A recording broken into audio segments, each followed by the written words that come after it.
Subscribe करें और bell दबाएं ताकि कोई खबर रह न जाए।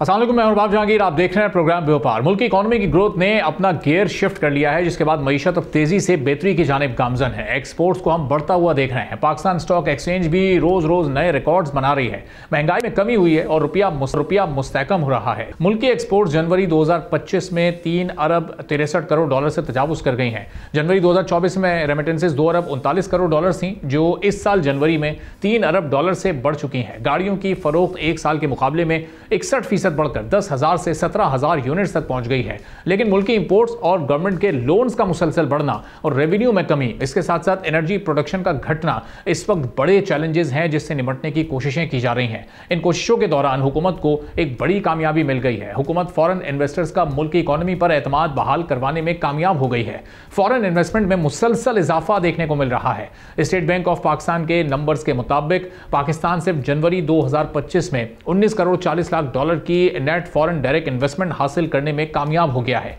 दिसंबर 2024 में एफडीआई 17 करोड़ डॉलर थी, जिसमें नुमाया इजाफा हुआ है। करंट फिस्कल ईयर के पहले 7 माह में एफडीआई 56% बढ़ चुकी है, 1 अरब 52 करोड़ डॉलर से जायद हो गई है। जबकि गुज़िश्ता माली साल के पहले 7 माह में एफडीआई का वॉल्यूम 97 करोड़ 60 लाख डॉलर रहा था। करंट फिस्कल ईयर के 7 माह के दौरान सबसे ज्यादा फॉरेन डायरेक्ट इन्वेस्टमेंट चाइना की जानिब से की गई है, जिसका वॉल्यूम 63 करोड़ 40 लाख डॉलर से जायद बनता है। इस वक्त मुल्क की पावर सेक्टर में फॉरेन इन्वेस्टर्स का इंटरेस्ट ज्यादा नजर आ रहा है। पावर सेक्टर में 55 करोड़ 10 लाख डॉलर की इन्वेस्टमेंट की गई है।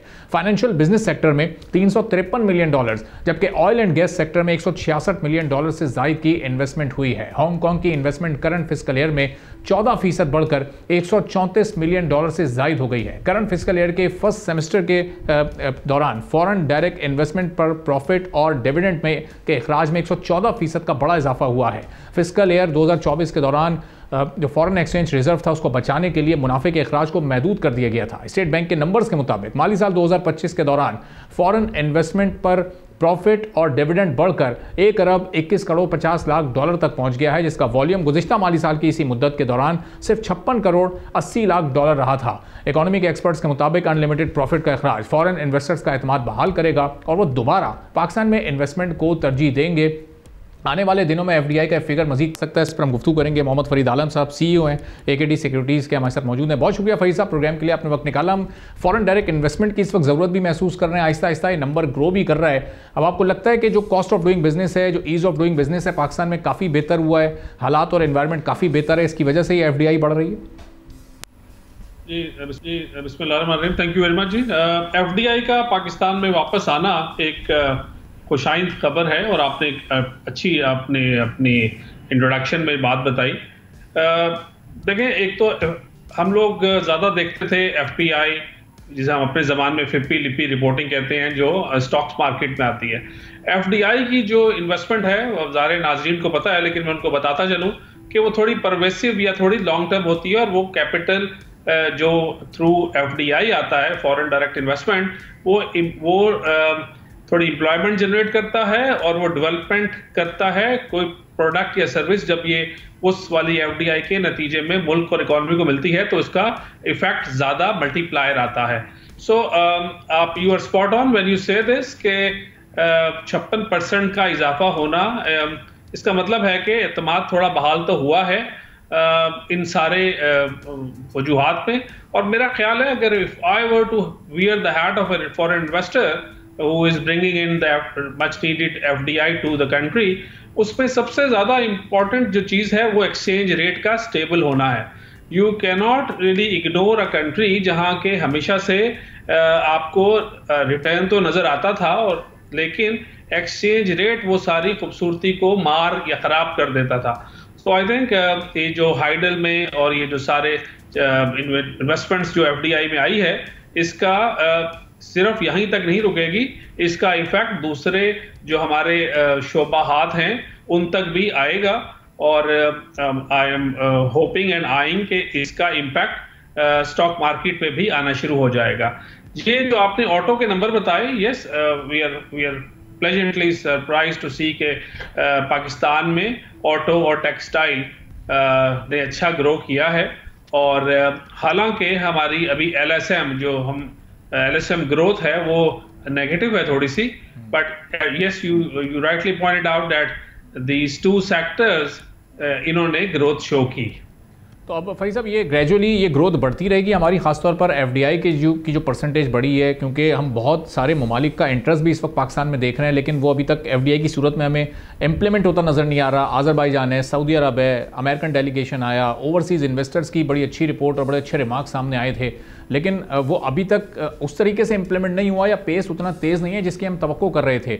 आने वाले 5-6 माह में सूरत हाल मज़ीद बेहतरी की जानिब जाती नज़र आ रही है आपको?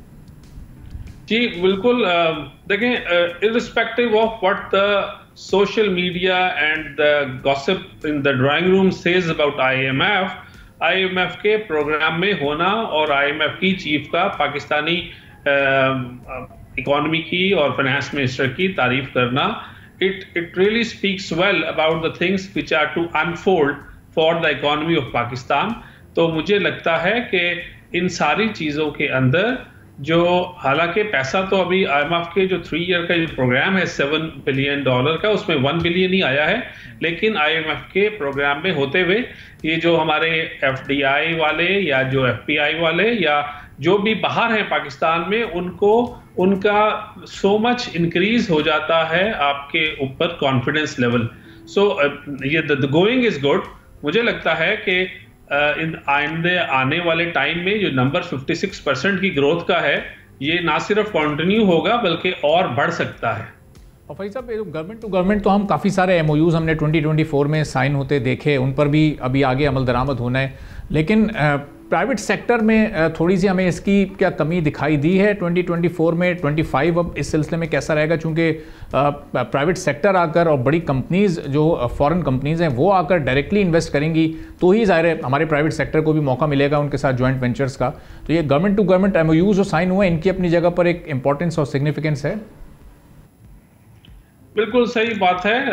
हमारे जो पाकिस्तानी बिजनेसमैन हैं, ये अपने काउंटर पार्ट के साथ ज़्यादा अच्छा और ज़्यादा डायरेक्ट लिंकेज बना पाते हैं और पा सकते हैं। बट ये जो ज़्यादा बड़ी फिगर आएगी अभी, जो वो बैरिक गोल्ड, जिस तरह आप देखें कि बैरिक गोल्ड ने अपनी डिटेल रिपोर्ट तो उनकी मार्च में आएगी, जिसकी बहुत सारे लोग इंतज़ार में बैठे हैं, लेकिन जो प्रेस रिलीज में उन्होंने अपने नंबर्स जो मोटे मोटे चीदा शेयर किए, वो बहुत इंकरेजिंग हैं, ख़ास तौर पे OGDC और PPL के लिए। उन्होंने जिस तरह से अपने रिजर्व्स को बूस्टअप करके दिखाया और उनकी जो डिसिमिनेट की है उन्होंने अपनी प्रेस रिलीज के थ्रू एक इंफॉर्मेशन, वो पाकिस्तान और Pakistani oil and gas sector के लिए खासी इंकरेजिंग है। और गोल्ड की जो प्राइसिंग है वो तो सिर्फ $2,000 ले रहे हैं, हालांकि मार्केट में इसको $3,000 दैट यूनिट चल रहा है। But so answering your question, I think ये B2B वाला काम तो चलता रहेगा, लेकिन जो गवर्नमेंट टू गवर्नमेंट लेवल के ऊपर और ये जो बैरिक गोल्ड वाला जो है उनसर, वो साइज वाइज इतना बड़ा है for in the next few months and years कि वो अभी प्राइवेट सेक्टर वाली इन्वेस्टमेंट को थोड़ा शेडो करके रखेगा। लेकिन यस, मुझे लगता है कि कंस्ट्रक्शन एक्टिविटी जो बहुत पाकिस्तान में काफ़ी अरसे से स्लो हुई हुई है, जब ये किक इन करेगी तो बिजनेस टू बिजनेस की ग्रोथ ज़्यादा स्ट्रांग होगी। और थोड़ी इसके अंदर सेक्टर वाइज अगर आप पूछेंगे तो मैं और बताऊंगा, but I think the initiation और the writing on the wall तो बाद में नजर आएगी, but light at the end of tunnel नजर आना शुरू हुई है जब हमें FDI की ये फिगर्स थोड़ा प्रोनाउंस्ड होकर हमारे सामने आ रही हैं। अब एक आखिरी सवाल कि अब जिस अंदाज से 6 फिगर्स में हमारी स्टॉक मार्केट का इंडेक्स एंटर हुआ था और जो एक्सपेक्टेशन थी उससे बहुत पहले ही हो गया था, लेकिन उसके बाद वो तेज़ी थोड़ी सी लिमिटेड हो गई है और एक जगह आकर मार्केट रुक गई है, तो ये जो ग्रोथ थी ये हमारा जो इस वक्त सारे इंडिकेटर्स हैं इकोनॉमी के, उसकी वजह से ये ग्रोथ रुकी हुई है या हालात इतने साजगार इस वक्त स्टॉक मार्केट के लिए हमें नज़र नहीं आए? एक ओवरऑल तो हमें उसमें ग्रोथ नज़र आई है, लेकिन एक जगह आकर फंस क्यों गए हम? जी, ये कल तक तो हम फंसे हुए थे, लेकिन येस्टरडे और टुडे हम उस वाले गर्दाब से और उससे निकल आए हैं।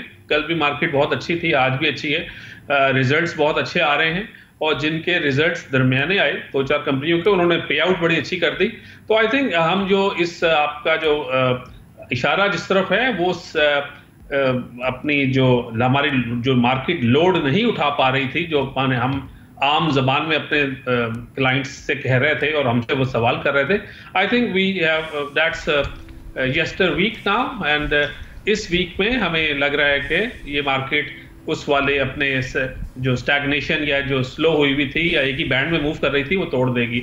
जो इसकी वजह हुई थी वो ये कि हमारा करंट अकाउंट क्योंकि 3 महीने से सरप्लस आ रहा था, इस दफा थोड़ा नेगेटिव आया, तो लोगों ने कहा कि पाकिस्तान में जो इंपोर्ट लेड जो ग्रोथ होती है वो जब क्वेश्चन आएगी तो हो सकता है कि करेंसी के ऊपर प्रेशर आए और दिस एंड दैट, बट मेरे जो बहुत सारे दोस्त और क्लाइंट्स थोड़ा सा सोशल मीडिया न्यूज़ पे कि पाकिस्तान में थोड़ा एक्सचेंज रेट के ऊपर शायद को थोड़ा सा 2-4% आगे पीछे हो जाए, तो people were taking their chances with but ये रियलाइज नहीं कर रहे थे कि हाँ जरूर करंट अकाउंट इस वाले महीने का $420 मिलियन का नेगेटिव आया, लेकिन 7 महीने अभी भी हम सरप्लस हैं, और अगर हम 682 और 700 मिलियन पॉजिटिव बैठे हैं अभी भी 7 मंथ्स में, तो that 7 months period speaks louder than the 1 month period in which we imported a bit more and हमारा थोड़ा सा करंट अकाउंट का डेफिसिट आया। लेकिन एक ज़रूर मैं अपने उन दोस्तों को और जो स्टूडेंट्स जो इकोनॉमी को पढ़ते हैं और फॉलो करते हैं, एक होता है ट्रेड अकाउंट सरप्लस या डेफिसिट, एक होता है करंट अकाउंट जिसमें रेमिटेंसेस भी आ जाती हैं, एक होता है हमारा फाइनेंसिंग अकाउंट।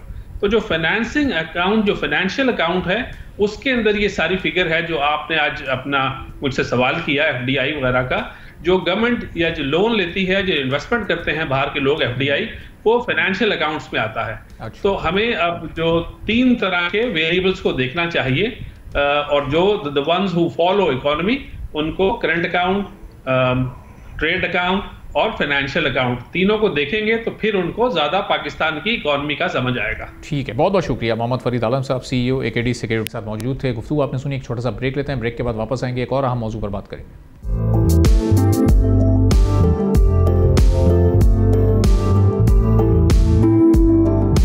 एक बार फिर आपको प्रोग्राम में खुशामदीद कहेंगे। नेपरा के आला हुक्काम ने वफाकी काबीना की लाजमी मंजूरी के बगैर अपनी तनख्वाहों में तकरीबन 3 गुना इजाफा कर दिया है। तमाम रेगुलेटरी बॉडीज के चेयरपर्सन और मेंबर्स आमतौर पर ज्यादा से ज्यादा मैनेजमेंट पोजीशन स्केल 1 के हकदार होते हैं, जिसकी बुनियादी तनख्वाह 6,29,000 रुपए से लेकर 7,72,780 रुपए माहाना होती है। दीगर इनिशिएटिव्स में घर का रेंट 1,46,000 से 2,06,000 रुपए और यूटिलिटीज के लिए भी 35,000 रुपए शामिल होते हैं, जिसके बाद ऑफिशियल्स की मजमूई तनख्वाह 8 लाख से 10 लाख रुपए तक पहुंच जाती है। रेगुलेटरी बॉडी को 10 फरवरी को एक डिटेल्ड सवालनामा भेजा गया था, जिसमें सैलरीज में तरमीम और हुकूमत की मंजूरी तलब की गई थी, लेकिन बार बार याद करवाने के बावजूद भी कोई जवाब नहीं दिया गया। बगैर मंजूरी के इस इजाफे के बाद चेयरमैन नेपरा की मजमूई तनख्वाह अब 32,50,000 रुपए और ऑफिशियल्स की सैलरीज 29,50,000 रुपए तक पहुंच गई है। नेपरा ऑफिशियल्स ने जजेस के जुडिशियल अलाउंस की तर्ज पर अपने लिए माहाना 6,31,000 से 7 लाख रुपए रेगुलेटरी अलाउंस की मंजूरी भी दे दी है। ऑफिशियल्स ने 2024 के लिए 5,87,000 रुपए से 6,50,000 रुपए का एडहॉक रिलीफ भी हासिल कर लिया है। नेपरा ऑफिशियल 2023 के लिए 5,44,000 रुपए से 6 लाख रुपए के रेट से एडहॉक रिलीफ के अहल भी हो गए हैं, जबकि 2022 के लिए 1,05,000 से 1,16,000 रुपए माहाना और 2021 के लिए 70,000 से 77,300 रुपए माहाना एडहॉक रिलीफ के तौर पर घर का रेंट अलाउंस भी हासिल कर लिया है। इस इजाफे के बाद चेयरमैन नेपरा और ऑफिशियल्स की सैलरीज हाई कोर्ट के जजेस से भी ज्यादा हो गई हैं। नेपरा एक्ट 1997 के सेक्शन 8 में चेयरमैन नेपरा और अरकान की सैलरीज और इनिशिएटिव्स के और इंसेंटिव्स के जो रूल्स हैं वो बिल्कुल वाज़ेह हैं। अथॉरिटी के चेयरमैन और मेंबर सिर्फ ऐसे मुआवजे और अलाउंसेस के अहल होते हैं जिसकी मंजूरी वफाकी हुकूमत की जानिब से दी गई हो। नेपरा के ज्यादातर अरकान और चेयरपर्सन आमतौर पर रिटायर्ड ब्यूरोक्रेट्स होते हैं, जिनकी आखिरी तनख्वाह 6 लाख से 7 लाख रुपए के दरमियान होती है। हुकूमत की मंजूरी के बगैर यह इजाफा एक ऐसे वक्त में किया गया जब पावर सेक्टर को बड़े पैमाने पर टेक्निकल, कमर्शियल और डिस्ट्रीब्यूशन के लॉसेस का सामना है। हुकूमत पावर सेक्टर के कौमी खजाने पर बढ़ते बोझ को कम करने के लिए रिफॉर्म्स की तरफ जा रही है। राइट साइजिंग का अमल शुरू किया गया है। लाइन लॉसेस और रिकवरी के नुकसानात को भी कम किया जा रहा है, लेकिन फिर भी चैलेंजेस अपनी जगह पर मौजूद हैं। माशी माहिरीन पावर सेक्टर के बोझ को मुल्क की इकोनॉमी के लिए एक दलदल करार दे रहे हैं। इस वक्त पावर सेक्टर का गर्दिशी कर्जा 2381 अरब रुपए तक पहुंच गया है। हुकूमत की कोशिशों के बावजूद भी पावर सेक्टर के खसारे में 12 अरब की जो कमी है वो ज़रूर हुई है, लेकिन यह कमी आटे में नमक के बराबर है। अब नवंबर 2024 में पावर सेक्टर के नुकसान 2393 अरब रुपए तक पहुंच गए थे, जिसमें रिफॉर्म्स के बाद कुछ कमी जरूर हुई है। मुल्क में बिजली सिर्फ पावर सेक्टर के बढ़ते हुए गर्दिशी कर्जों की वजह से महंगी है। हुकूमत की इस वक्त पूरी कोशिश है कि किसी तरह बिजली के रेट कम करके आवाम को रिलीफ दिया जा सके, लेकिन इस इजाफे ने हुकूमत की किफ़ायत शारी की पॉलिसी पर भी बड़े सवालात खड़े कर दिए हैं। क्या हुकूमत की मंजूरी के बगैर ये इजाफा इतने बड़े खसारे के साथ किसी भी तरह जस्टिफाइड है? फिर हुकूमत अब तक इस पर आंखें क्यों बंद किए हुए? ये बातें जो रखेंगे डॉक्टर शोएब अहमद साहब के सामने, एनर्जी एक्सपर्ट हैं, हमारे साथ मौजूद हैं। बहुत शुक्रिया डॉक्टर साहब, प्रोग्राम के लिए आपने वक्त निकाला। अब ये आप देखें कि 32 लाख रुपए, 29 लाख रुपए ये तनख्वाहों का लेवल है, और यहाँ एक आम शख्स 75 रुपए फी यूनिट बिजली खरीदने पर मजबूर है। तो अब ये आगे की कहानी आप ही बयान कीजिएगा। अरबाब जहांगीर, बहुत शुक्रिया। और आपको याद होगा गुज़िश्ता दिनों हमने के इलेक्ट्रिक का रोना रोया था कि जनाब वो एक SCCP से भी ज्यादा ताकतवर ऑर्गेनाइजेशन बन के उभरी है। तो इन्होंने कहा कि हम क्यों पीछे रहें, ठीक है ना जी। उन्होंने बहुत सारे रेगुलेटर्स की बातों को नहीं माना, तो इन्होंने सोचा कि हम तो उनसे बड़ी अथॉरिटी हैं, तो हम क्यों पीछे रहें। मैं ना 2 टेक्निकल बातें जरूर आपके मतलब नॉलेज में लाऊंगा या अपने नाजरीन के लिए मैं लेकर आऊंगा, क्योंकि आपके पास तो माशाल्लाह वैसे ही जखीरा होता है इंफॉर्मेशन का। एक लफ्ज कहा जाता है अरबाब जहांगीर, बड़ा आसान सा इकोनॉमिक्स के अंदर, रिटर्न ऑन इन्वेस्टमेंट, ROI। कोई भी काम डेवलपमेंट सेक्टर के अंदर किया जाता है या मुल्क के लिए काम कोई भी किया जाता है, या कोई इंडिविजुअल भी ना, मतलब आप अपने लिए भी कोई काम करना चाहते हैं। मैं अक्सर बच्चों से कहा करता हूं, जब वो कोई चीज खरीदने जाते हैं तो मैंने कहता हूं कि बेटे ये मसला नहीं है कि आपने कितने पैसे दिए, आप ये देखिए कि उन पैसों की वो वर्थ है जो आप पे, मतलब उस कमोडिटी की या उस चीज की वो वर्थ है जिसके लिए पैसे दे रहे हैं। मैं एक तरफ मानने के लिए तैयार हूं कि जी कॉर्पोरेट सेक्टर में अगर इनमें से जो मोस्ट टेक्निकल पर्सन है, ये मैं बड़ी जिम्मेदारी से बात कर रहा हूं क्योंकि हम एग्जरेट नहीं कर सकते यहाँ बातों को ना। इसमें कोई शक नहीं कि अगर वो लोग कॉर्पोरेट सेक्टर में हो तो हो सकता है शायद इससे ज्यादा तनख्वाहें कमा लें। मैं मानता हूं कि भाई कॉर्पोरेट सेक्टर में लोग 3-3 मिलियन 4-4 मिलियन सैलरी ले रहे हैं और इसमें कोई शक नहीं, लेकिन अरबाब जहांगीर ROI बड़ी इंपॉर्टेंट मैटर करती है कि जो लोग उन कॉर्पोरेट सेक्टर में अगर अपने हेड्स को 40 लाख रुपए सैलरी दे रहे हैं तो वो उससे 3 करोड़ का काम भी ले रहे हैं ना, बिल्कुल 4 करोड़ का काम भी ले रहे हैं, 5 करोड़ का काम भी ले रहे हैं, प्रोडक्टिविटी भी शो कर रहे हैं। मेरा जो सिर्फ यहाँ पर मैं अपनी कौम से बहुत आजाना तौर पर इस तरह की जब मैं देखता हूँ ना जो ये शोबदाबाजियां, तो मैं अपनी कौम से सिर्फ ताज़ियत कर सकता हूँ, अफसोस कर सकता हूँ, उनकी दाद रसी कर सकता हूँ कि खुदाया ये हमारे साथ हो क्या रहा है। अरबाब जहांगीर एक चीज और आप अपने उसमें ना ऐड कीजिएगा जी कि सिर्फ 8 महीनों में, मैं कहता हूं कि मैं टेक्निकल बातें ना करूं लेकिन ये करनी पड़ गई हैं, सिर्फ 8 महीनों में गुज़िश्ता यानी फरवरी तक का मैं आपको डाटा दे रहा हूं, हम अपने जो हमारे पास फॉरेन रिजर्व्स थे उसमें $1 बिलियन तकरीबन $1 बिलियन का लॉस कर बैठे हैं, कम हो गया। ठीक है जी। अब सवाल ये पैदा होता है कि वो पैसा किसने खाया? वो अरबाब जहांगीर ने तो नहीं खाया, मैंने तो नहीं खाया। वो पैसा कहाँ गया?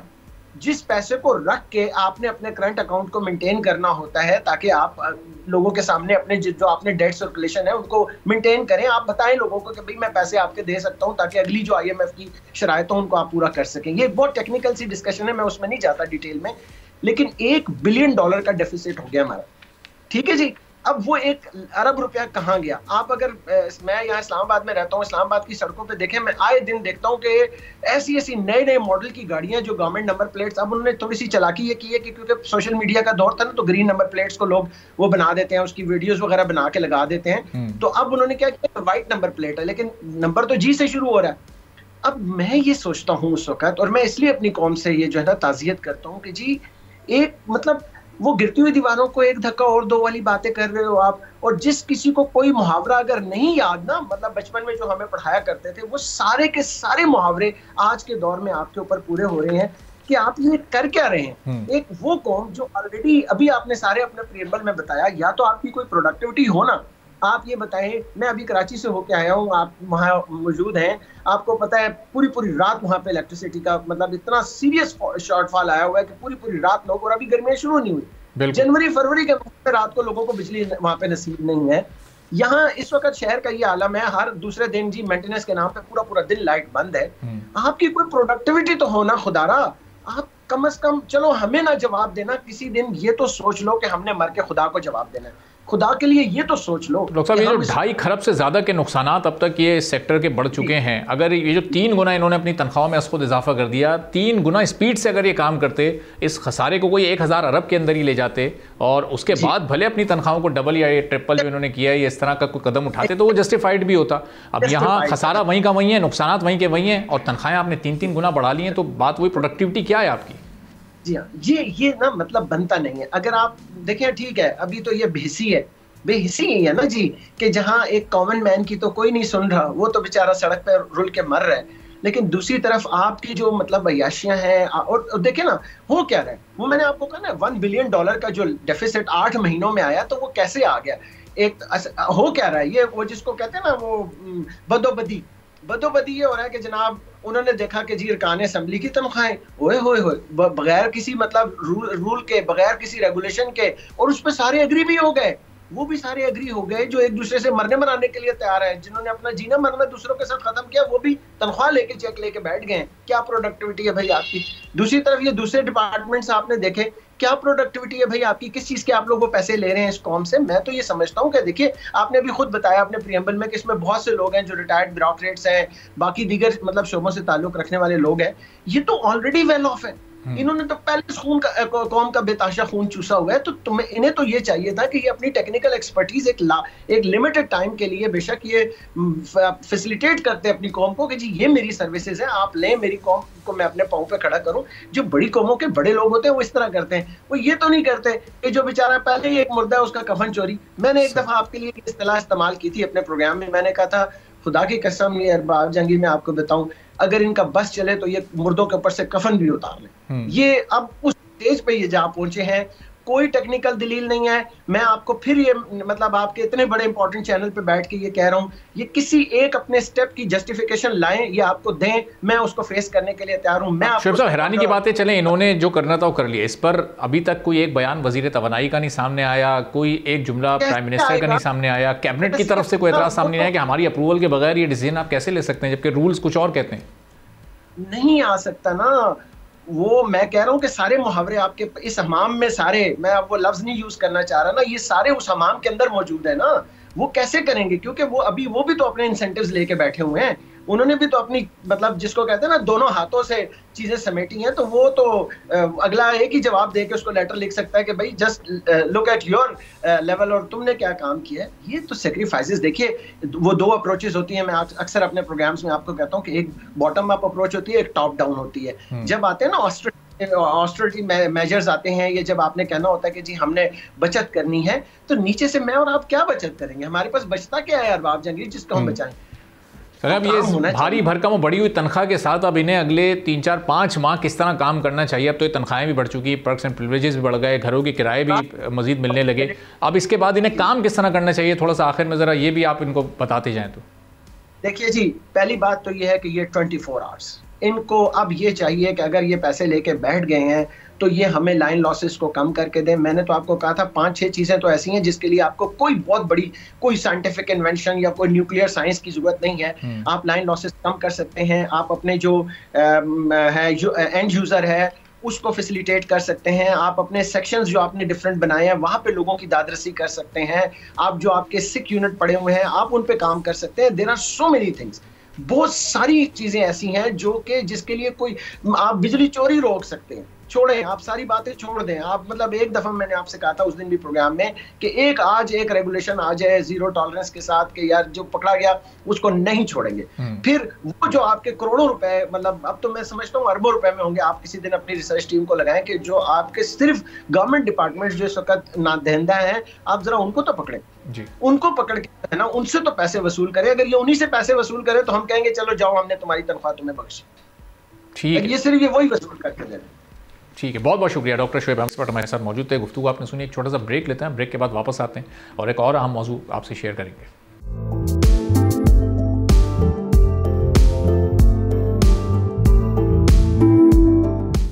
एक बार फिर आपको प्रोग्राम में खुशामदीद कहेंगे। पाकिस्तान दुनिया भर में टावल्स के बड़े एक्सपोर्टर्स में शामिल है। पाकिस्तान की टावल एक्सपोर्ट्स $1.7 अरब से तजावुज़ कर चुकी हैं, जिसके बाद पाकिस्तान टावल्स एक्सपोर्ट्स करने वाला तीसरा बड़ा मुल्क बन गया है। पाकिस्तानी टावल्स अमेरिका और यूरोप समेत दीगर 125 ममालिक को एक्सपोर्ट किए जाते हैं और टावल इंडस्ट्री 28 लाख लोगों को रोज़गार फराहम कर रही है। इस एतबार से एक बड़ी इंडस्ट्री कहलाती है। टावल इंडस्ट्री पाकिस्तान का वाहिद सेक्टर है जो अपनी सलाहियत के मुताबिक 100% एक्सपोर्ट कर रहा है।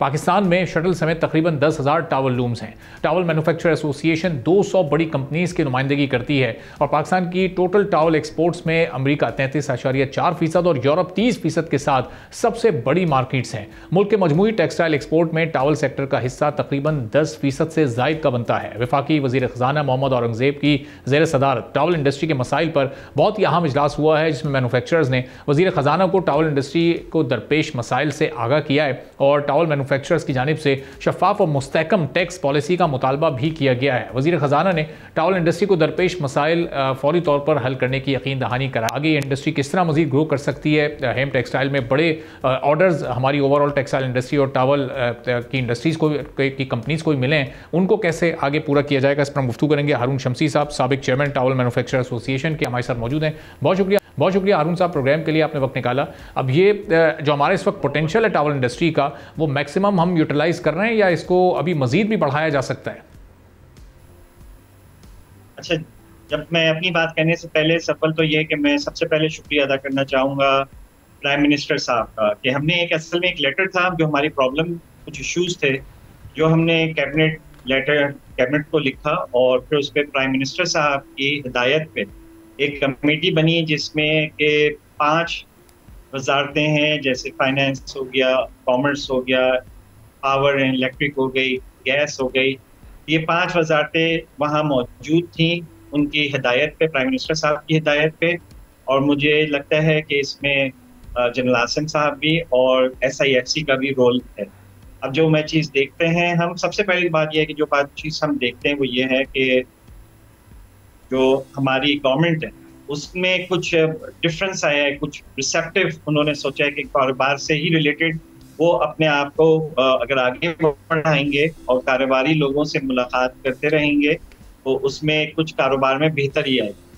अच्छा, जहाँ तक आपका भी सवाल था कि हमारी कैपेसिटी के ऊपर, तो yes we have the capacity और इस वक्त जो है वो हम तकरीबन 65 से यानी 65 से 69% के करीब एफिशिएंसी पे चल रहे हैं। अच्छा। लेकिन गवर्नमेंट ने अगर इलेक्ट्रिक वगैरह के रेट्स जैसे हमसे वादा किया है, अगर वो कम होता है, टैक्सेशन में अगर हमें थोड़ी रिलैक्सेशन मिलती है तो बिल्कुल, अगर हम इसको जो मैक्सिमम गए हैं आज तक वो गए हैं तकरीबन 85-90 के दरमियान गए हैं एफिशिएंसी पे, तो बिल्कुल हम वहाँ ले जा सकते हैं और बिल्कुल ये कैपेसिटी हमारे पास है जो हम यूटिलाइज कर सकते हैं। तो हम सब जो टैक्सेशन में आप रिलैक्सेशन की बात कर रहे हैं, अभी ज़ाहिर मोहम्मद औरंगजेब साहब के सामने आपने अपने इशूज़ डिस्कस किए होंगे। जो कॉस्ट ऑफ डूइंग बिजनेस का एक इशू ओवरऑल हर इंडस्ट्री के साथ ही वो मामला है, तो उससे मुतालिक भी आप लोगों ने उनके सामने बात रखी होगी। तो वहाँ से फिर रिस्पॉन्स क्या आया है? आने वाले दिनों में ये इशूज़ आपके सॉर्ट आउट होते नज़र आ रहे हैं? देखिए, बड़े ये अव्वल जैसा मैंने पहले कहा कि बड़ी रिसेप्टिव थे, बहुत अच्छी तरह से उन्होंने सुना, टाइम दिया, ठीक है। और उसमें जो हमारे इश्यूज थे वो उन्होंने बहुत अच्छे तहम्मुल से सुने, साथ में चूंकि सारी मिनिस्ट्रीज मौजूद थी तो उसकी वजह से जो है वो हमें बात करने में भी सहल हुई और उनको भी आसानी हुई किसी चीज़ को जवाब देने में। टैक्सेशन के मामले में उन्होंने हमें बिल्कुल कहा है कि जैसे हमारे कुछ सस्पेंशंस के मामले थे, हमारा FTR और NTR का मामला था और हमने उनसे ये भी कहा है, यानी वो उन्होंने कहा है कि वो हल हो जाएंगे। और चूंकि हमने उनको बताया है कि मतलब देखिए, जब हमारी उनसे ताल्लुकात बातचीत बढ़ी है तो उन्हें ये अंदाज़ा हुआ कि ये इंडस्ट्री तो 100% एक्सपोर्ट ओरिएंटेड इंडस्ट्री है और यहाँ पे सिर्फ मैन्युफैक्चरर्स इस इंडस्ट्री से ताल्लुक रखते हैं। तो उनको फिर अंदाज़ा हुआ, उन्होंने फिर इसके ऊपर हम डिफरेंटली एक्ट करने का सोचा है, इस पूरे सेक्टर के लिए डिफरेंटली काम करने का सोचा है। तो बिल्कुल हमें उम्मीद है कि जिस तरह की हिदायत प्राइम मिनिस्टर साहब ने दी है और औरंगजेब साहब और जाम कमाल साहब ने जिस तरह से हमें तकवीत दी है उनकी मौजूदगी ने, तो बिल्कुल सब चीज़ें बेहतरी की तरफ जाएंगी। तो हमजा अभी जो इस इंडस्ट्री की एक्सपोर्ट है वो 2 अरब डॉलर्स के अंदर है, अगर इसको हमें 2.5 से 3 अरब डॉलर तक लेकर जाना है, या अपनी जो मार्केट्स हमारी अमेरिका या यूरोप की बड़ी मार्केट्स हैं, इन्हीं मार्केट्स में अपनी एक्सपोर्ट्स को बढ़ाना है या कुछ दीगर मार्केट्स को भी कैप्चर करना है, तो उसके लिए फिर क्या स्ट्रेटजी होगी और कितना वक्त उसके लिए दरकार होगा?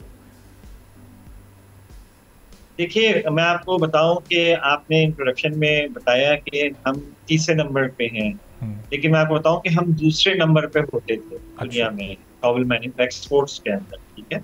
लेकिन हम पिछले जब जो इलेक्ट्रिक के दाम बढ़े, थोड़ा जो है क्या समझ ली फाइनेंशियल कॉस्ट बढ़ी और टैक्सेशन के कुछ मामले सख्त हुए। सख्त से मुराद ये है कि वो मैं समझता हूँ अनरीजनेबल है, तो उनको वजह से जो है वो हमारी एक्सपोर्ट्स कुछ कम हुई, हमारे जो ऑर्डर थे वो दूसरी जगह जाने लगे और हम जो है वो नंबर 2 पोजीशन से नंबर 3 पोजीशन पे आ गए। लेकिन अगर जैसा कि हमारी मीटिंग में बात हुई है कि हमें जो है वो इलेक्ट्रिक के दाम कम कर दिए जाएंगे, टैक्सेशन में कुछ सहूलत कर दी जाएगी, और अभी जो है वो जैसा समझ लें कि काइबोर वगैरह के रेट में जो है वो नीचे आए हैं, तो हमारी फाइनेंशियल कॉस्ट कुछ कम होगी। तो जब वाइबिलिटी होगी तो एग्जैक्टली हमारे ऑर्डर भी, जब कॉस्ट ऑफ डूइंग बिजनेस हमारी थोड़ी कम होगी तो हम कम्पीट कर सकेंगे इंटरनेशनली, क्योंकि हमारा सबसे बड़ा मसला लोकल ही नहीं है, हमारा तो इंटरनेशनली कंपटीशन है, तो उसमें हम कम्पीट कर पाएंगे तो बिल्कुल हम आगे चल सकेंगे। जैसे अभी जाम साहब, जैसा आपने कहा कि हम अमेरिका और यूरोप के अलावा की मार्केटों की बात की, तो जाम साहब ने जो है बड़ा हमें खुले दिल से इस बात को कहा है कि हम जो है वो दीगर मार्केट्स को एक्सप्लॉइट करेंगे, और उनकी वजह से इंशाल्लाह हम समझते हैं कि हम दोबारा नंबर 2 पे आ जाएंगे, और हमारी कोशिश होगी कि अगर गवर्नमेंट हमें सपोर्ट करे तो नंबर 1 पे भी इंशाल्लाह हम आ जाएंगे। सही। और हम साहब अभी हमने देखा कि जिस तरह इंटरेस्ट रेट में अभी कमी हुई है वो 22 से 12%, ऑलमोस्ट कोई 45% की तो उसमें ऑलरेडी कमी हो चुकी है, तो इसका इम्पैक्ट कोई पॉजिटिव अंदाज से इस इंडस्ट्री पर पड़ा है? इससे एक्सपोर्ट्स में कोई खातिर ख्वाह इजाफा करने के काबिल आप लोग हो सकें? देखिए, जो एक्सपोर्ट का मामला होता है ना, वो फौरी कोई काम नहीं, अच्छा। उसमें हर चीज में टाइम लगता है। क्यों? अब हमारा एक बायर है, वो कम से कम 5 से 6 महीने का प्रोग्राम हमारे साथ करता है, वो 5 से 6 महीने प्रोग्राम में अगर हमारे प्राइस ज्यादा हो गए हैं और इंटरनेशनली उसको कहीं पे रेट कम मिल रहा है तो वो वहां चला जाता है। तो मुझे लगता है कि फौरी तो नहीं, ये तो नहीं कहेंगे कि हम ये अगर 22 से इंटरेस्ट रेट जो है वो 10% या 11% हो गया तो जी हम बहुत आगे चले जाएंगे, ऐसा नहीं हो। हमें थोड़ा सा टाइम लगेगा, कम से कम 2.5 से 3 महीने लगेंगे हमें रिकवर करने में अपने पुराने कस्टमर्स जो हैं वो हम देख रहे हैं जो चले गए हमसे, उनको वापस लाने में। अब जब हम नंबर 2 से नंबर 3 पे गए तो इसका मकसद क्या है? इसका मकसद है कि हमने लूज किया है कुछ अपने कस्टमर्स को। तो जब हमारे ये रेट्स कुछ कम होंगे, थोड़े इलेक्ट्रिक के रेट्स, लेकिन इन्हें जल्दी काम करना चाहिए गवर्नमेंट को। जैसे उन्होंने अप्रैल में बोला था कि हमारे रेट कुछ कम हो जाएंगे, लेकिन अब चंद दिन पहले अखबार में पढ़ा कि नहीं जी वो जून में कम हो रहा है, लेकिन इसको तो अप्रैल के बजाय मार्च में कम होने चाहिए रेट्स हैं इलेक्ट्रिक के। हमारी जो एनर्जी कॉस्ट है वो कम होनी चाहिए। तो मैं समझता हूँ एनर्जी कॉस्ट कम होगी, साथ में इंटरेस्ट रेट होगा, तो हमें 2.5 से 3 महीने में इंशाल्लाह we will be there to compete with our regional competitors इंशाल्लाह। ठीक है, बहुत बहुत शुक्रिया, thank you so much. Haroon Shamsi साहब, साबिल मैन्युफैक्चरर एसोसिएशन, हमारे साथ मौजूद थे। गुफ्तगू आपने सुनी। इसी के साथ नाज़रीन आज के प्रोग्राम से इजाज़त दीजिए। अल्लाह हाफ़िज़।